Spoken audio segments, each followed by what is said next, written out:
Matty Hey. from Memphis. How are you going? Doing good, man. Yeah. How you going? How you doing? Yeah. Good. How's the tour been going so far? It's been great, man. Yeah, we did this tour in America, and then we brought it over to Europe, and then now we're doing the UK portion of it. Just a few days left, and we'll be done. Mm-hmm. And what's it like working with The Devil Wears Prada and Silverstein? What's Great, that man. Yeah, it's cool. It feels like everyone on the tour is veterans, you know, and so we've just been doing it for so long that it works really seamlessly.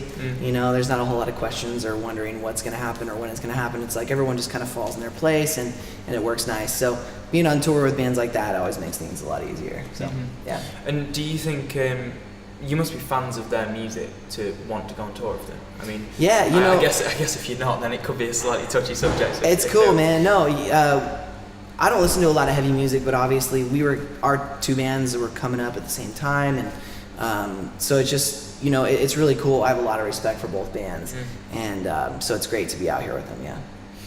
Now, talk to me about the new album. It was released this year.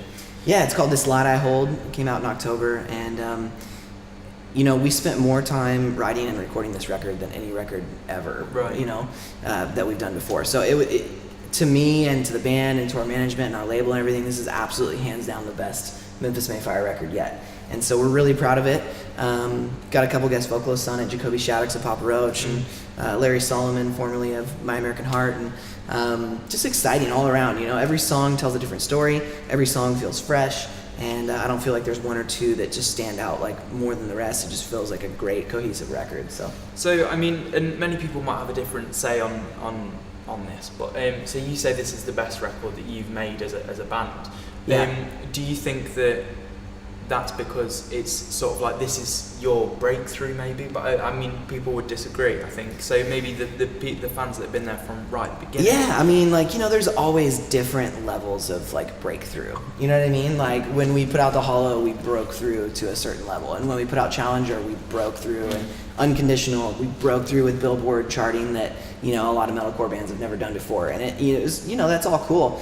With this record, I think that we can break into touring more of an active rock market. You know, going out with bands like Avenged Sevenfold would be a dream come true, just to play for fans that maybe haven't heard of us before, you know, or haven't seen us live before.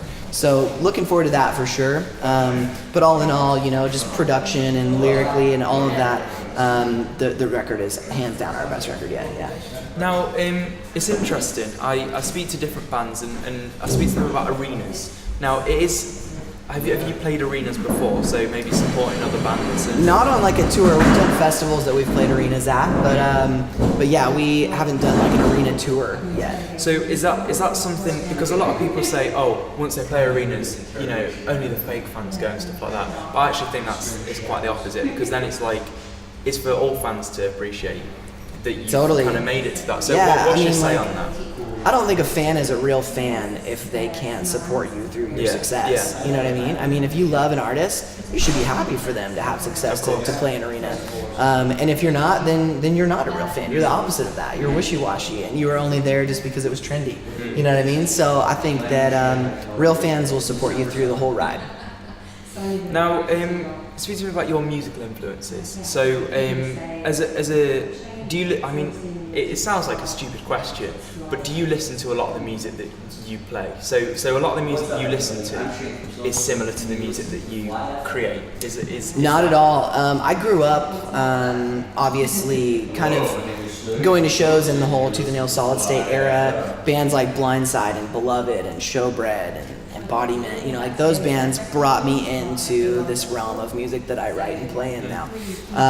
But because we write it and tour it and perform it, you know, play it and record it all the time, it's just not as, I'm just not as attracted to finding new heavy music to listen to. So I listen to a lot of pop music these days. I just have a deep appreciation for great songwriting, you know? And so I listen to a lot of pop music, and it's fun to tour and play this genre of music when you're not fully consumed in it in every other aspect of your life. You know what I mean? So yeah, I'm not these days not so much influenced by heavy music, but it is what we do. Yeah. And do you think, because obviously you are a heavy band, do you think maybe any of those pop influences kind of seep through at all? Totally. Yeah. Anytime I'm writing a hook, you know, I sing and scream both. So I think that the more pop you listen to and the more you study arrangements and melodies and stuff like that, it's going to come through, and hopefully my choruses are catchier than ever before, you know? Well, fingers crossed. Yeah. Now, one final question that I ask to most of the musical people I interview. Have you got one inspiration, and it could be interesting for you because you've got the old stuff that you kind of listen to that influenced this, and now the stuff that you listen to today. One musical artist that you would say is sort of the greatest, and it's very difficult to say dead on one, but have you got one that you look to as an ultimate kind of songwriter or musician? I don't know. I don't think that I could ever say like the greatest band ever or whatever, but as far as a band that influenced me to go down the path that I'm on, Blindside was the band for me. You know, Silence and About a Burning Fire, and like, you know, the way that Christian can so seamlessly go in between singing and screaming inspired me and made me want to do that. And so that's why I'm here today doing the same thing, you know? And so, yeah, definitely Blindside was very influential for me. Well, listen, it's been very lovely to chat to you. Likewise. Have a lovely show and the rest of the tour. Thanks.